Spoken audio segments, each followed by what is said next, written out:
Syllabus কি আদৌ পরিবর্তন হয়েছে, আর যদি হয়েও থাকে সেটা কতখানি হয়েছে, এবং সেই পরিবর্তনের বেসিসে তাহলে আমরা কিভাবে পড়াশোনাটা করব, এই বিষয় নিয়ে আজকে আমি আলোচনা করতে এসেছি।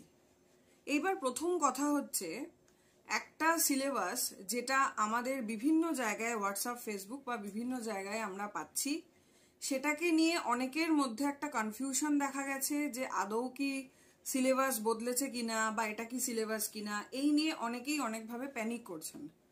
তো আমার মনে হলো এটা নিয়ে আমি একটা ভিডিও করে আপনাদেরকে ক্লিয়ারলি ব্যাপারটাকে একটু বোঝানোর চেষ্টা করি, কারণ আমাকেও অনেকেই প্রশ্ন করছেন। তো ইন্ডিভিজুয়ালি বারবার করে উত্তর দেওয়া তো সম্ভব নয়, আর আপনাদের অনেকেরই এই কনফিউশনটা থাকাটাই খুব স্বাভাবিক। সেক্ষেত্রে প্রথম যে প্রশ্নটা সেটা হচ্ছে, সিলেবাসটা কি আদৌ বদলেছে? তো তার